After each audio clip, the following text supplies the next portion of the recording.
to this wild rock music. I think it's Ozzy Osbourne Crazy Train.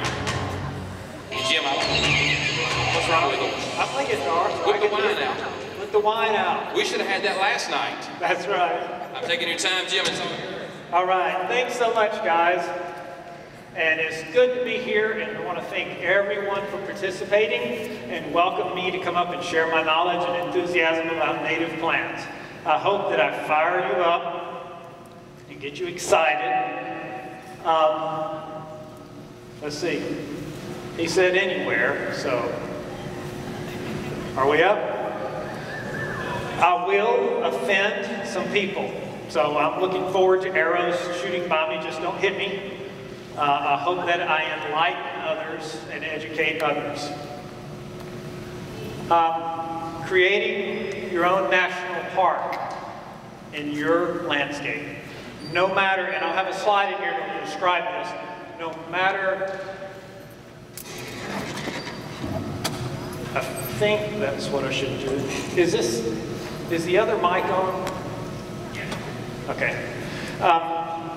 What I want to do is, no matter how big or how small, thank you, the rescue unit. No matter how big or small your landscape is, or how big or small your dreams are, you can duplicate what we're doing, no matter how rich or how poor.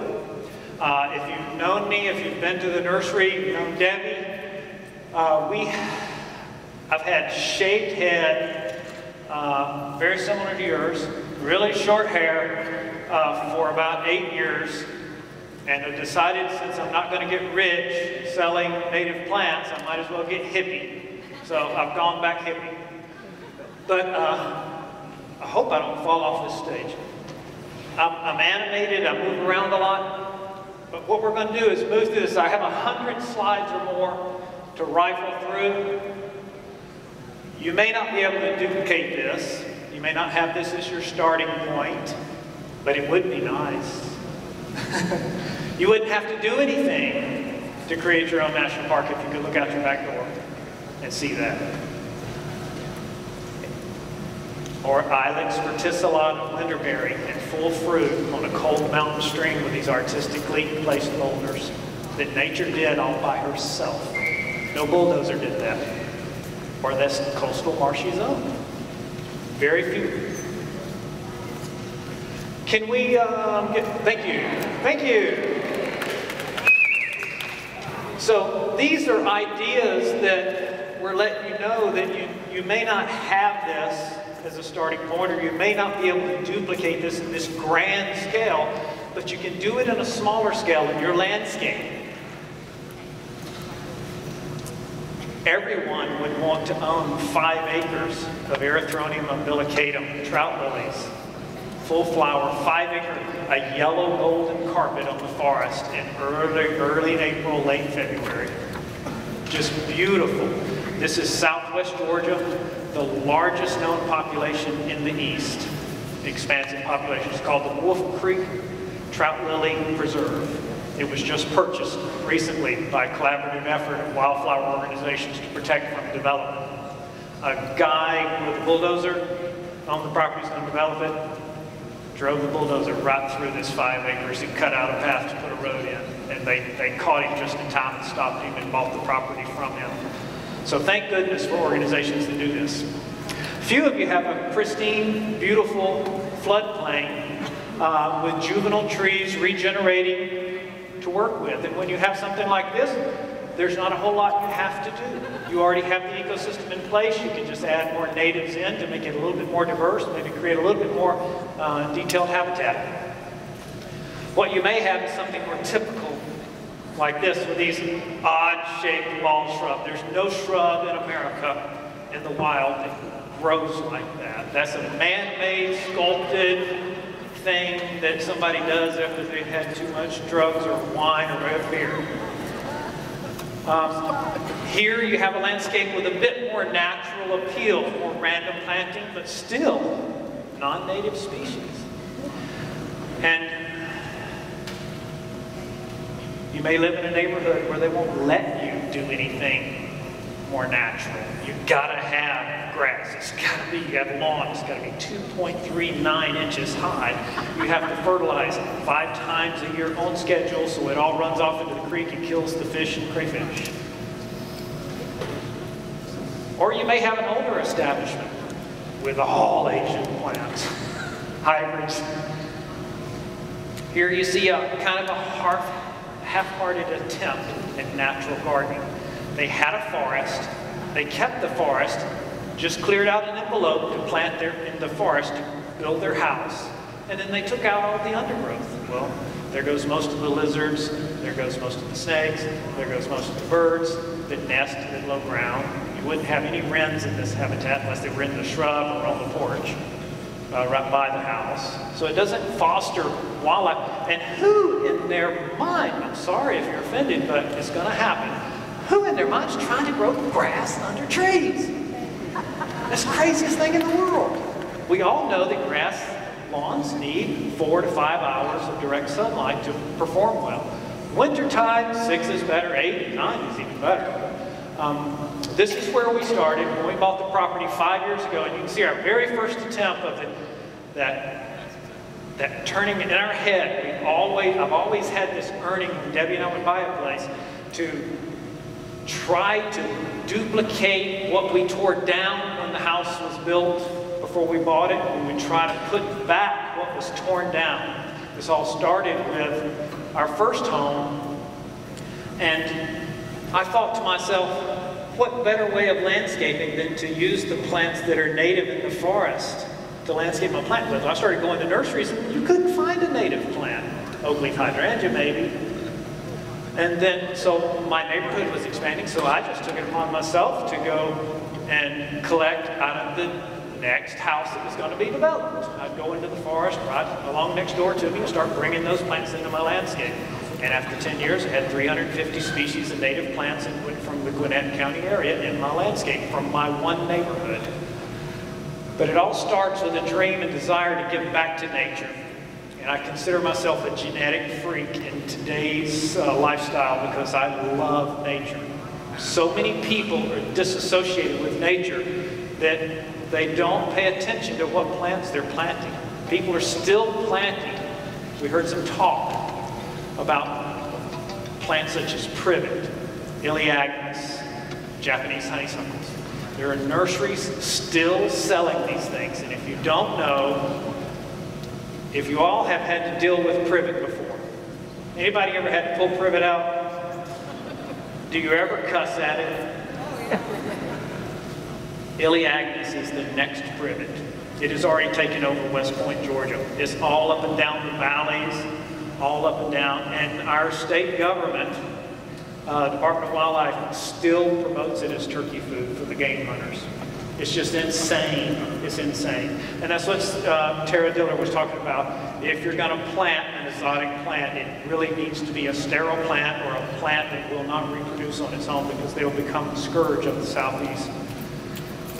This is what we worked with a type to try to get the type to show up for you, but it's hard when you don't have the big screen what's going to show up. But this is, you can see in the very beginning, us bringing in some bag goods from our old nursery site. We moved here 6 years ago, almost 6, it's 5 years ago, roughly, from our retail site and bought this house, and we're going to run the nursery out of this area. And this is about 1/3 of an acre circular hardwood, mixed pine, zoysia lawn. And there were a lot of Japanese plants in there. We took those out. I took great joy in burning those. We had a celebration, put them all in a brush pile and just set them on fire. Danced around them and all this other stuff. But you can see where I started building a trail. Right there. My first dream of doing a natural landscape. And I myself am even impressed with what's happened within 1 year. This is a little timing of the photograph is tough. You guys can see a little better than I, but the first one was winter, and this is winter as well. There's no leaves on the trees. The southern red oak leaves are hanging still, so it's probably earlier winter.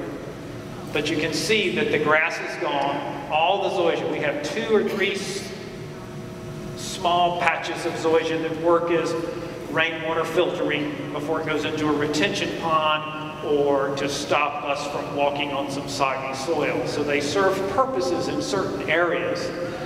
This was taken more recently. And that's the same landscape that you're looking at right there. Almost the same angle. And it's got over 1,200 native perennials in 1/3 of an acre. About 800 species. That's not 800. 800 species in that one area. So diverse it is. Sometimes so diverse, people go, do you have so-and-so? Yeah, I just don't know where it's at. It's in here somewhere. This is an earlier photograph looking back out towards the neighbors. The county told me I had to cut down this tree because the driveway I was bringing in, and then after we brought the driveway in, they said, why'd you cut down that tree? You didn't need to. Government again. This is looking southeast from the highway and the driveway entrance. You can see just the very beginnings, all lawn, fruit trees. We bulldozed all, or not bulldozed, little bobcat, I pushed over all the fruit trees. They take too many pesticides. You can see here taking a little look at what I can do to give back to nature the best possible way instead of taking on that selfish Homo sapien attitude. This is what I want instead of what nature would appreciate. If you look, you can see retention ponds that we built. The photographs are not identically taken in the same spot, but they're close. A couple of years later, there's a retention pond and growth all through there. Same photograph. This was lawn, nothing. And about 3-4 years later, I've got a small retention pond. Now I've got a bigger retention pond. During the summer when it was dry, I dug it out bigger because I realized it wasn't catching all the rainwater and it was washing my gravel driveway away. So we worked with it. You can see the development. The lawn is completely gone except for that little bit of grass that's part of the DOT state highway system, but it will die on my watch. It's still there. But that's the pond when it was a little bit smaller, dry. There it is, and then here it is. I guess I don't have one with it completely full, but it's much deeper and wider now. This catches all the runoff, and it does several things. It's habitat for aquatic wildlife and mammals to drink out of. It catches the rainwater. It slowly perks into the garden and keeps my garden hydrated. And people go, oh yes, but it's mosquito habitat. I said, well, not if you have the least killifish, or you have gambusia mosquito fish, or you have golden top minnows in there. All of these are mosquito larvae consumers. They're like the rat snake for mice and squirrels. You know, rat snakes are mice-eating missiles. And the least killifish is the #1 small little fish that just is a heat-seeking missile for mosquito larvae. And we don't have many mosquitoes at all. What we do have is from our neighbor's house. It has one of those little plastic ponds and a little fountain in it and goldfish, and she's a mosquito haven. So I've got native fish in my ponds, and they take care of them. The open grass, looking from the woodland garden going out, I got drunk one day and said, where do I want the trail to be? Where does nature want the trail to be? Well, let's split the difference, what serves me and nature best. And so I made a trail. And that's all it takes, is just realizing the lawn serves absolutely no purpose except erosion control. We're not playing badminton. We don't have kids. We're not playing croquet. Some of you might be, but I doubt it. This is the well we had bored. This is the same shot 5 years later.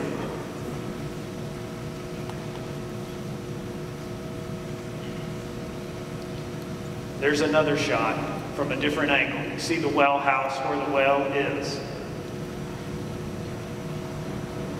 A water spigot. Just simple trail. See the little wooden trail lined by dead limbs? It's very simple to do if you just mimic what you see in nature. But the first thing you have to start is bringing in some soil to create your raised beds, because that gives you north, south, east, west exposures to plant in for different species that like different types. Well-drained plants at the top, mesic average moisture plants in the middle of the slope, and damper plants at the lower end of the slope. So you bring in different types of sand and soil to get the soil types or the different growing conditions that you wish for. This is red sand, different types of red sand and white sand. The white sand was the very second, third. So we got third, fourth, fifth, sixth loads. We got 21 loads total of sand to create these sand hills. And we're looking at a reverse here. You can see the old well down there. See where it was just drilled? And then I was taking pictures from where that truck windshield is reflecting back up this way as it grew up. This is looking at a reverse angle back out towards the highway. You can see the rocks we put into place, setting rocks in. And when you do the rocks, you want to put them at the same lines and same levels so they look natural. If you do them mixed matched and all this other stuff, it just looks like a dump truck dumped it. I'm sorry? Oh, that's a chipmunk graveyard. No, just kidding. There are mini blind tags to help me remember what seeds I put there to germinate. But our landscape looks like a chipmunk graveyard. I mean, I do programs on propagating and seed storage and all this other stuff, seed cleaning, and I go tag crazy because I got so many things in my brain, it's overloaded, and I can't remember what I planted last week. I just got too many things to go on. But you can see how we layered the rocks in there, and we created dens for frogs, lizards, turtles, snakes. I don't care, Dracula. I don't care who goes in there, just as long as it's a native animal and it appreciates it. But since we've done this, you see almost all the grass is gone now. There's a little bit still over here. You can see the project is just slowly taking place. This is all within about a year or two. Yeah, it gets expensive. You're talking $300 per load. We spent about, now like I said, it doesn't matter how big your dream is, how small your dream is, you can still do it. It just might be on a larger scale, smaller scale. There's people that can do a much bigger scale than we can afford to do. We spent about $30,000 of our own personal savings to do this, to help encourage people to do it and to show them how to best showcase their native plants. And by having the raised bed, you get a three-dimensional garden. It supports a lot more wildlife, little creatures that you would never see in a grassy lawn.